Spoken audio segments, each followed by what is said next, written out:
박해자였다가 복음 전도자가 된 사울이 예루살렘에 돌아와서 예수님 믿는 제자들과 함께 복음의 교제를 하고 예루살렘에 있는 사람들에게 주의 복음을 전하기 시작하였습니다. 3년 전에 그와 동료였던 유대인들이 사울이 복음 전도자가 되었던 것에 격분하여서 그를 죽이려 음모를 꾸미게 되었고 그것을 실행에 옮기려 하였습니다. 이를 안 예수님 믿는 제자들이 사울을 그의 고향인 다소, 지금 터키에 있는 곳인데 그곳으로 사울을 피신시켰습니다. 그런 다음에 누가가 9장 31절 말씀에 이렇게 증언하는 말씀이 있습니다. 9장 31절 말씀이 이렇게 시작합니다. 그리하여 온 유대와 갈릴리와 사마리아 교회가 평안하여 든든히 서가고 주의 경향과 성령의 위로로 진행하여 수가 더 많아지니라. 누가는 예루살렘 교회뿐만 아니라 갈릴리와 사마리아 지역에 있는 교회들이 평안하고 든든히 잘 세워져가고 교회가 부흥하고 있다라고 증언을 하고 있습니다. 그런데 사실 누가의 이 증언은 조금은 생각해 볼 만한 이상한 점을 발견할 수가 있습니다. 교회가 든든히 세워져 가는 건 좋은데 교회가 평안한 상태에 있다 이렇게 말하고 있기 때문입니다. 왜 그런가 하면 분명 그 당시 예루살렘 교회는 박해 중에 있었습니다. 예루살렘 교회뿐만 아니라 전국 각지에 흩어져 있는 교회들, 심지어 타국에 나가 있는 예수님 믿는 사람들도 박해 아래에 놓여 있었기 때문입니다. 박해자였던 사울이 아니더라도 유대인들은 여전히 교회를 핍박하고 있었고 앞으로 살펴보겠지만 사도행전 12장에 보면 예수님 믿는 제자 중에 야고보가 순교를 당하고 베드로가 옥에 갇힌 사건이 있고 그 후에도 예루살렘 교회와 주변 지역에 있는 교회들이 많은 박해와 고난을 겪게 됩니다. 따라서 교회가 평안하다 이 말은 교회가 박해 중에 있는데 그 말은 별로 어울리지 않는 표현인 것 같습니다. 그러나 왜 누가가 교회가 평안하다 이렇게 증언을 하고 있을까요? 그렇게 증언하고 있는 이유는 유대와 갈릴리와 사마리아 교회가 평안하다 이렇게 증언하는 이유는 예수님 믿는 제자들에게 여전히 박해가 있습니다. 여전히 고난이 있어요. 생명의 위협도 있습니다.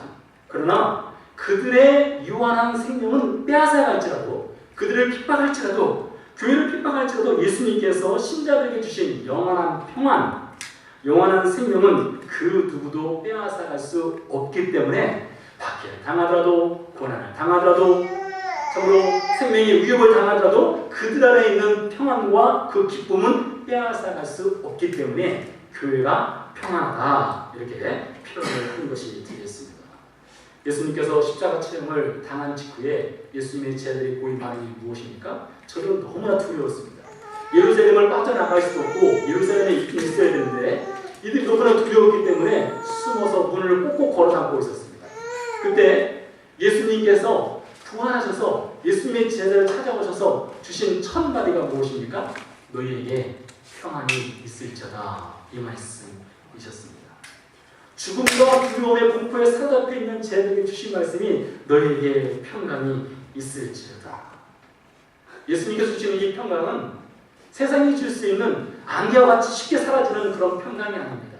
예수님께서 주신 평강은 정말로 세상에서는 얻을 수 없는 평강을 주님께서 그들에게 허락해 주셨습니다. 우리가 사도행전 말씀을 통해서 여러 번 제자들의 삶을 돌아보고 있지만 예수님 믿는 제자들이 십자가 체험을 당하기 전에 예수님을 따랐을 때 그들이 무엇 때문에 예수님을 따랐습니까? 그들이 예수님을 따른 이유는 한 자리가 있었기 때문에 따랐습니다. 그들이 예수님을 따랐던 이유는 예수님을 통해서 무엇인가 세상적으로 영광도 누리고 명예도 얻고 권세도 얻고 풍요로움을 얻을 수 있다는 그런 기대감이 있었기 때문에 예수님을 따랐던 제자들이었습니다. 예수님이 십자가 체험을 당한 이후에 그들이 갖고 있던 모든 기대감이 산산조각나고 다 깨어져 버렸습니다. 그들이 세상에서 얻을 수 있는 유한한 축복과 유한한 기대가 완전히 사라져 버렸던 것입니다. 그런데 그들이 부활하신 주님을 만나고 나서는 그들이 완전히 바뀌었습니다. 전에는 풍요로움을 쫓았습니다.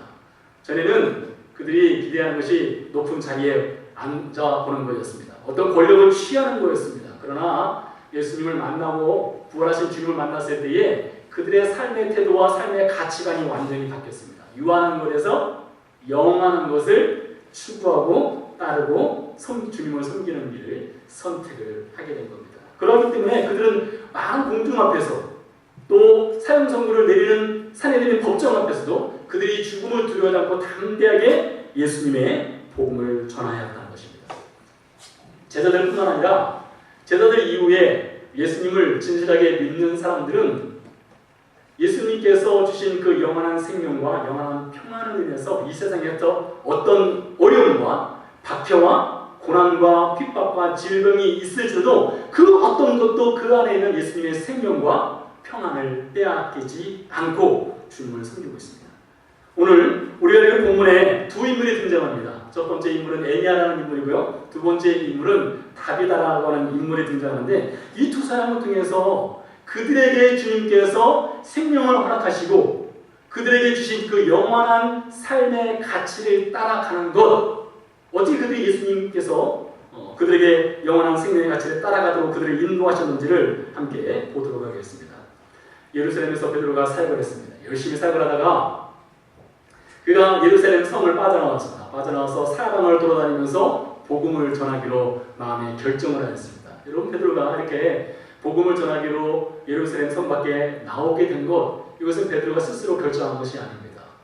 베드로의 삶은 이미 주님께서 그의 삶을 모든 것을 주관하고 있었기 때문에 베드로의 과거와 현재와 미래 모든 삶을 베드로가 주님께 맡겼습니다. 그렇기 때문에 주님께서 틀림없이 베드로에게 그에게 그런 마음을 주셨을 거예요. 너 베드로야, 이제는 예루살렘 성 밖에 나와서 사방을 돌아다니면서 복음을 전해라, 이런 마음을 주셨을 것입니다. 그래서 베드로가 예루살렘 성을 빠져나와서 복음을 전하는 중에 어디를 방문하느냐? 루다라는 곳에 방문하게 됩니다. 루다는 예루살렘에서 약 20마일 정도 떨어진 곳으로 서북쪽에 있는 도시입니다. 저도 이스라엘에 있을 때 루다를 여러 번 방문을 한 적이 있습니다. 지금은 산업도시로 아주 크게 도시화됐지만 아마 예수님 시대 당시에는 아주 시골 마을이었을 것입니다.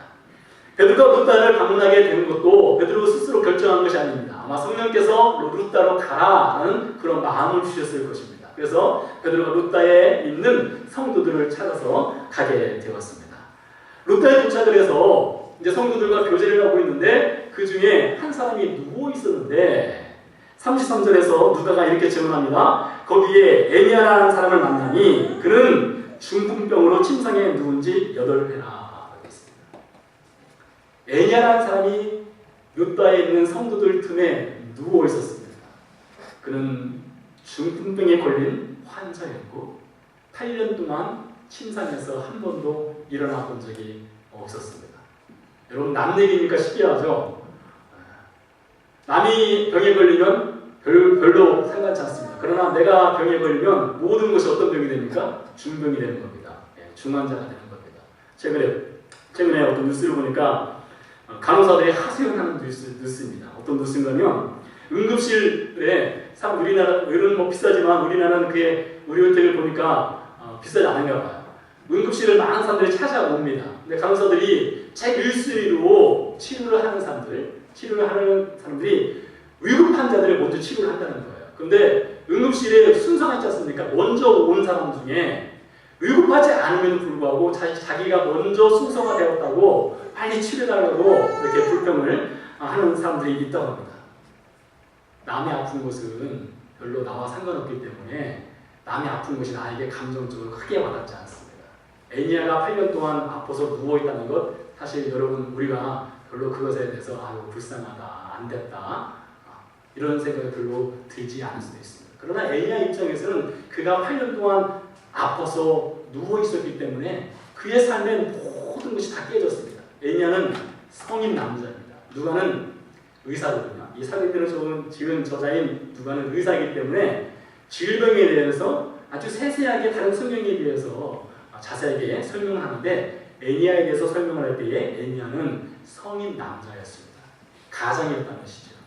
가장이 누워있는 것입니다. 어떤 병이겠어요? 중풍병입니다. 여러분 아시겠지만 이 중풍을 맞고 나면 사람이 제대로 생활하기가 쉽지 않습니다. 일어설 수도 못하는 상태였습니다. 8년이나 침상에서 한 번도 일어나지 못한 상태로 살아가고 있으니 그의 가정이 얼마나 힘들고 어려웠겠습니까? 그가 지금 눕다 있는 성도들 틈에 누워 있는 거였습니다.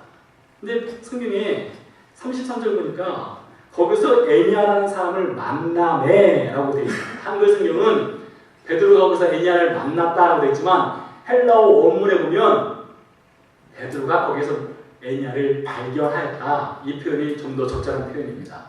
베드로가 에니아를 찾아서 발견한 거예요. 성령께서 너 루다에 가면 틀림없이 어떤 사람을 만날 것이라는 그런 마음을 주셨던 것 같아요. 그래서 베드로가 성도들 중에 이렇게 돌아보다가 누워있는 병색이 오래돼서 참으로 싫은 층을 앓고 있는 그 에니아를 주시해서 발견을 하는 것입니다. 성경 저자인 누가는 에니아의 질병에 대해서 얘기합니다. 그가 몇 년 동안 누워있었는지에 대해서 얘기합니다. 그가 성인 남자에 대해서는 가르쳐 줍니다.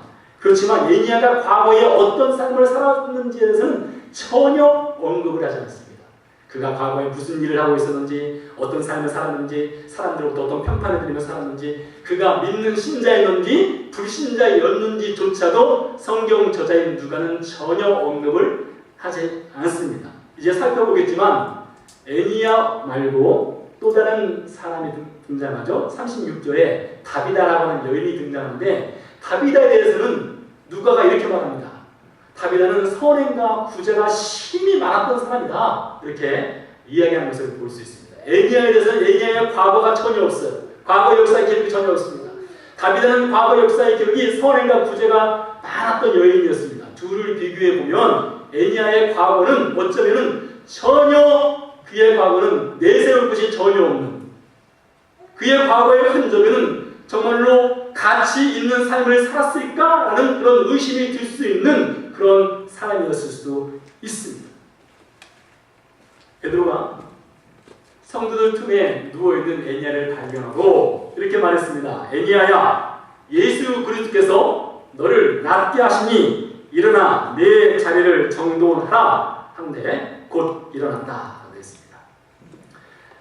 베드로가 예수 그리스도의 이름으로 에니아에게 예수께서 너를 낫게 하시니 너 이제 일어나서 네가 누워있던 그 침상을 정돈하고 일어나라 라고 명을 내린 것입니다. 그랬더니 정말로 에니아가 벌떡 일어났습니다. 여러분 8년 동안 누워있던 에니아가 그 자리에서 일어나게 된 것입니다. 과거에 그가 어떻게 살았든지 예수님께서는 그 에니아를 구원하시고 작정하셨습니다. 그 에니아에게 은혜를 베푸시고 작정했어요. 그리고 에니아에게 다시 한번 제2의 인생을 살아갈 수 있는 기회를 주시기로 예수님께서 작정을 하셨습니다. 그가 과거에 무가치한 인생을 살았든지 그가 과거에 유한한 가치를 따라서 살았든지 예수님은 그것을 뒤로 하시고 그에게 제2의 인생을 살게 하시면서 그가 영원한 삶의 가치를 따라 살 수 있는 제2 번째 삶을 살아갈 수 있도록 그에게 은혜를 베풀어 주신 것이 오늘 사건입니다. 여러분 성경에 보면 참으로 유한한 가치, 이 세상에서 누릴 수 있고 이 세상에서 취하고자 하는 그런 가치를 따랐던 사람들이 많이 등장합니다. 그 중에서 대표적인 인물이 솔로몬입니다.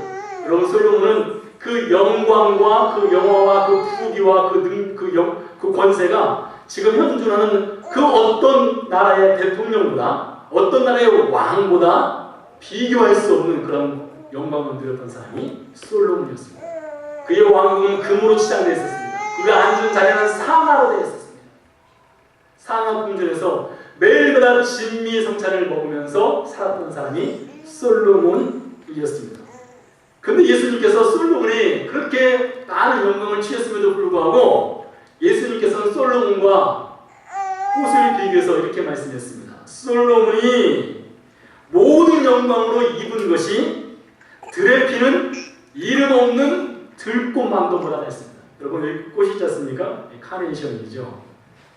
이 카네이션과 솔로몬이 입은 화려한 옷을 비교해 봤을 때 여러분 우리는 솔로몬 정말 너무 화려하다, 정말 대단하다, 영광스럽다 이렇게 말하겠지만 예수님께서 보실 때는 솔로몬이 아무리 멋진 옷을 입어도 아무리 유명 브랜드의 옷을 입고 있어도 그가 금으로 온몸을 다 치장했다 할지라도 들에 피는 들꽃만도 못하다 라고 말씀하셨습니다.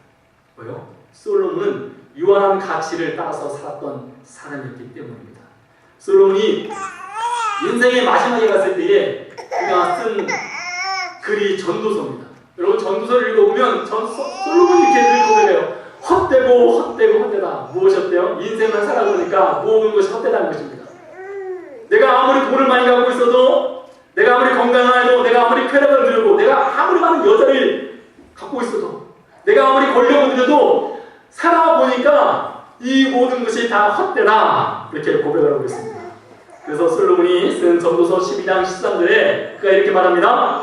일의 결국을 다 들었으니 하나님을 경외하고 그의 명령들을 지킬지어다. 이것이 모든 사람의 본분이다 라고 말하고 있습니다. 솔로몬이 인생 말기에 깨달은 것이 무엇입니까? 인생 이웃은 쾌락과 부귀와 풍요로움, 영화, 영광, 돈, 재물, 건강, 이 모든 것이 다 헛되다는 것입니다. 무엇만이 영원한 가치에 있다고요? 주님의 말씀을 듣고 하나님을 경외하면서 살아가는 것, 그것이 영원한 가치가 있다라고 솔로몬이 이야기를 하고 있습니다. 오늘 에니야가 8년 동안 병상에 누웠다가 일어났습니다. 주님께서 그를 살려주신 이유가 무엇입니까? 과거에 똑같은 삶을 살라고 살려주는 것이 아닙니다. 과거에 무가치한 인생을 살았던 그 인생을 그대로 반복해서 살라고 그를 살려준 것이 아니에요. 과거에 그가 유한한 가치를 따라서, 돈을 따라서, 부귀를 따라서, 명예를 따라서 살았던 그 인생을 다시 한번 반복해서 살라고 그를 살려주는 것이 아니라는 것입니다.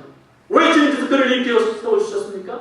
왜 주님께서 그를 침상에서 일어나게 해주셨습니까? 그러면 이제는 영원한 가치, 예수 그리스도를 따라 살아가는 삶, 그 영원한 가치를 따라서 살라고 주님께서 그를 일으켜 세워주셨다는 것입니다. 에니야가 주님의 이름으로 치유받았습니다. 35절 말씀 보니까 룻다와 사름에 사는 사람들이 다 그를 보고 주께로 돌아왔다라고 기록이 되어 있습니다. 룻다와 이 샤론이라는 것은 지중해에 내리는 큰 넓은 지역을 뜻합니다. 그 지역에 있는 사람들이 이 에니야를 보았어요. 여기서 보았다는 말도요, 그냥 우리 육신의 눈으로 저 사람 일어났네, 이것을 보았다라고 표현한 것이 아닙니다. 헬라어 원문에 보면 보다라는 것은 여러 가지 의미가 있습니다. 여러분 육신의 눈으로 이것을 보고 있죠? 피아노도 보이고, 선풍기도 보고, 의자도 보고, 여러분도 보입니다. 이것도 본다고 하죠. 그러나 또 다른 의미의 본다는 것은 무엇이 있는가면 그 사람의 삶의 내용을 보는 것도 본다고 표현을 합니다. 우리가 누구를 안다고 할 때 그 사람의 삶의 내용을 안다, 내가 그 사람의 삶의 내용을 본다, 이런 것입니다. 그래서 룻다와 샤론에 있는 사람들이 에니야가 일어난 다음에 그가 변화된 삶을 살아가는 것을 보고, 과거와는 달리 전혀 달라진 그의 삶을 보고, 그의 삶의 내용을 보고 주님께로 돌아왔다는 것입니다. 여기서 돌아왔다는 표현도 어떤 표현인가면 그들도 회개하고 돌이켜서 주님께로 돌아와서 유한한 가치가 아니라 영원한 가치를 따라 사는 인생으로 바뀌게 되었다는 것입니다. 여러분, 주님께서 오늘 에니야를 왜 이 말씀을 들려주시고 있습니까? 주님께서 에니야를 통해서 우리에게 들려주시는 말씀이 무엇입니까? 우리도 돌아서야 된다는 것입니다. 우리도 유한한 가치를 따라서 살았던 삶, 그 삶에서 돌이켜서 이제는 영원한 가치인 주님을 따르고 섬기는 삶으로 돌이켜라 라는 말씀으로 오늘 우리에게 이 말씀을 주시는 것입니다. 룻다와 샤론에 사는 사람들이 에니야를 보고 그들도 돌이켜서 주님을 따르는 삶을 살게 되었습니다. 그럴 때에 룻다에서 약 10마일 떨어진, 아래쪽으로 떨어진 욥바라는 곳이 있습니다. 욥바는 원래는 야화라고 해서 아름답다라는 의미가 있습니다. 세계에 아름다운 항구들이 참 많은데 몇 년 전에 저명한 매거진에서 세계에서 가장 아름다운 항구도시 10개를 선택을 했는데 그 중에 한 항구도시가 바로 욥바입니다. 굉장히 아름답습니다. 저도 이 욥바를 여러 번 가봤는데요, 거기서 한 달 정도 살게 됐었습니다. 아주 아름답습니다. 굉장히 밤거리가 아름답고 화려합니다. 주치계면에 있는 아주 멋있는 해변가를 걸리다 보면 정말 찬양이 절로 나오는 그런 도시입니다. 근데 그 도시에, 그 항구 도시에 누가 살았냐면 다비다라고 하는 여인이 살고 있었습니다. 그 여인이 살고 있었는데 그 여인이 누가의 증언에 의하면 선행과 부재가 참 많았던 여인이었습니다. 근데 그 여인이 죽게 된 것입니다. 그 여인이 죽은 후에 사람들이 그를 씻어가지고 이제 다락방에 놓고 욥바에서 10마일 정도 떨어진 룻다라는 곳에 베드로가 와 있다는 소식을 듣고 두 사람을 급히 보냈습니다. 급히 보내서 빨리 내려오시오. 지금 다비다라는 여제자가 죽었는데 혹 베드로가 오면 기적적으로 살아날 수도 있다는 그런 소망을 갖고 사람들을 보낸 것일 것입니다. 그래서 사람들이 두 사람이 베드로에게 가서 그 소식을 전했고 베드로가 급히 그들과 함께 욥바로 내려갔습니다. 내려가서 보니까 욥바에 있는 여신자들, 특별히 과부들이 울면서 베드로에게 다비다가 어떻게 살았는지를 이야기하는 거예요. 다비다가 어떻게 살았느냐? 말씀해 보니까 베드로가 그들과 함께 다락방에 올라가서 이미 죽어 시체가 된 다비다를 보면서 과부들이 울면서 하는 얘기가 그들과 함께 있을 때에 다비다가 속옷과 겉옷을 지었다라고 합니다. 우리 성경에는 속옷과 겉옷을 지었다라고 되어 있지만 헬라어 원문에는 다비다가 속옷과 겉옷을 많이 지었다, 많이 만들었다 이런 표현이 있습니다. 아마 이 다비다는 그 지역에 있는 가난한 사람들을 구제하기 위해서 그가 손수, 속옷도 만들고 겉옷도 만들어서 많은 사람들에게 나눠주는 그런 구제와 선행을 했을 것입니다. 다비다가 남긴 유품이 무엇입니까? 다비다는 다른 걸 남기지 않았어요. 그녀의 유품은 속옷과 겉옷입니다. 어쩌면 보잘것없는 것을 남긴 것처럼 보일 수도 있습니다. 그러면서 다비다가 죽었을 때 많은 선행을 했다고 베드로에게 이야기하고 베드로가 사람들을 내보낸 다음에 베드로가 기도를 하죠. 베드로가 무릎을 꿇고 하나님께 기도했습니다. 그러나서 다비다를 향해서 말했습니다. 다비다야 일어나라. 하나님께서 다비다를 살려주셨습니다. 다비다가 일어났습니다. 그녀가 살아났습니다. 다비다가 살아난 것을 보고 욥바에 있는 많은 사람들이 주님을 믿게 되었다라고 오늘 성경 말씀에 증거가 되고 있습니다. 사랑하는 교회 여러분, 왜 오늘 주님께서는 누가를 통해서 다비다를 우리에게 소개하고 있습니까? 여러분, 우리가 이 세상에 살아가는 것은 이 곳곳에 호흡을 달고 살아가고 있는 것입니다.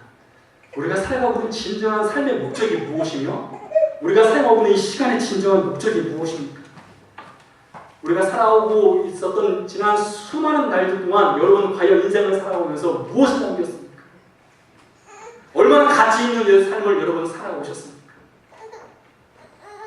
오늘 우리 주변에 얼마나 많은 인생들이 유한 가치를 따라서 살아가고 있습니까? 돈이 인생의 최고 목적에 대해서 돈을 쫓는 인생을 살아가고 있는 사람이 얼마나 많습니까? 쾌락을 쫓아가는 사람이 얼마나 많습니까? 정광석과 같은 이 짧은 인생을 살아가면서 예수 그리스도의 영원한 가치가 아니라 이 세상의 가치를 따라서 살아가는 그것에서 수고하고 땀 흘리고 생명을 바치는 사람들이 얼마나 많이 있습니까? 그런 인생, 유한한 인생을 살아가면서 이 세상에서 쓰러지고 없어질 그런 가치에 따라 살아가는 인생들에게 오늘 다비다를 통해서 주님께서 들려주시는 말씀이 무엇입니까? 그것은 욥바의 다비다처럼 영원한 가치를 따라서 살아가는 것입니다. 그녀가 남긴 유품은 속옷에 불과합니다. 그녀가 남긴 유품은 겉옷에 불과합니다. 그녀가 무슨 위대한 개혁을 한 것이 아니에요. 사회 개혁을 한 것도 아닙니다. 국가를 위해서 큰 공을 세운 것도 아닙니다.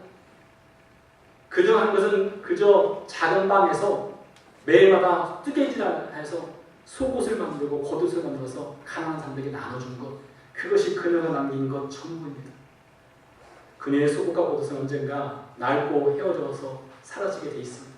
그러나 그녀가 남긴 영원한 가치를 따라 살았던 그 삶의 역사는 지금까지도 전해지고 있습니다. 오늘 제가 여러분 앞에서 말하는 것도 2000년 전에 다비다가 한 일이 아니겠습니까? 그녀가 남긴 것은 영원한 것을 남겼기 때문에 그것이 증거되고 전해지고 있다는 것입니다. 하나님의 임재 연습이라는 책이 있습니다. 이 책에는 수도사 모렌스라는 사람이 아주 작은 책인데 이 책을 썼어요. 책 내용 중에 이런 내용이 있습니다. 참 제가 그 글을 읽고 감동을 많이 받았는데 노렌스가 하는 말 중에 어떻게 하면 우리가 하나님과 동행하며 영원한 가치를 따라서 살 것이냐. 그는 감사를 깎으면서 부엌에서 감사를 깎는 그 순간에도 하나님을 경험한다는 거예요. 부엌에서 감사를 깎으면서 하나님의 임재를 경험하고 하나님과 동행하고 하나님의 영원한 가치, 하나님을 따라서 순종하며 사는 그 삶을 누리고 풍족하게 누리면서 살고 있다는 겁니다. 그래서 제가 그 이후로 결정한 것이 있습니다. 무엇을 결정했냐면 설거지입니다. 설거지. 여러분 설거지할 때 제 마음이 어떤 마음인가요? 주님, 제 마음의 그릇도 씻어주세요. 퐁퐁으로 그 찌꺼기를 닦아내듯 제 마음의 그릇도 주님 닦아주세요.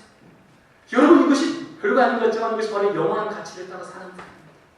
설거지하면서 왜 이렇게 지저분하게 먹었어? 왜 이렇게 흘려서 먹는 거야? 왜 미리 그릇을 좀 물을 묻혀서 설거지하기 쉽게 만들지 다 달라붙고 말라가지고 설거지하기 힘들게 만드는 거야? 이렇게 하는 거고 설거지 그 작은 거 하면서 주님 감사합니다. 제 마음도 닦아주세요. 제 마음도 정결케 해주세요. 그것이 별거 아닌 것 같지만 그것이 바로 영원한 가치를 따라 사는 인생의 삶의 모습이라는 것입니다.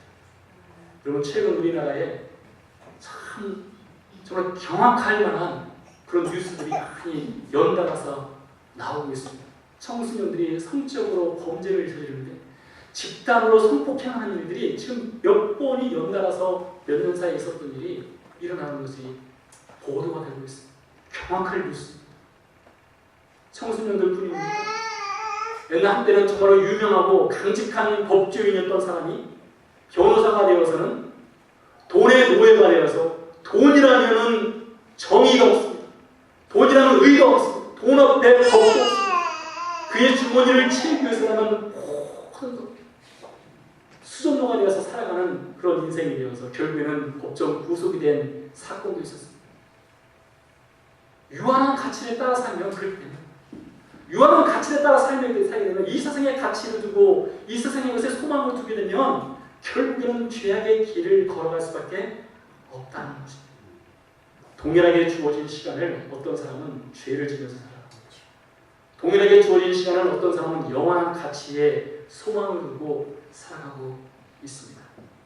어디에 있든지 무엇을 하든지 감자를 깎든지 설거지를 하든지 직장에서 일을 하든지 가정에서 아이를 키우든지 사업을 하든지 시간과 공간을 막론하고 그 자리에서 영원한 생명을 주시고 영원한 가치를 따라 살아가는 주님의 말씀에 여러분 귀를 기울이시기 바랍니다. 오늘날 다리다가 어디 있습니까? 오늘날 우리 가운데 다리다가 어디 있습니까? 별거 아닌 속옷과 겉옷을 남기는 인생이었지만 사람들이 그가 죽었을 때 슬퍼하는 인생, 그것이 인생을 제대로 산 인생이 아니겠습니까? 그를 보면 슬퍼하고 울 수 있는, 우리가 세상을 떠났을 때에 저 사람 정말로 세상에 더 오래 있었어야 되는데, 저 사람 정말로 세상을 떠난 것이 정말 안타깝다, 그런 인생 살아가야 되지 않겠습니까? 그런 인생 살려면 여러분 영원한 가치를 추구하십시오. 돈을 따라 사는 인생이 되지 마십시오. 세상의 가치가 아니라 주님을 따라 사는 삶, 그것이 영원한 가치를 추구하는 삶입니다. 우리 같이 기도하시겠습니다.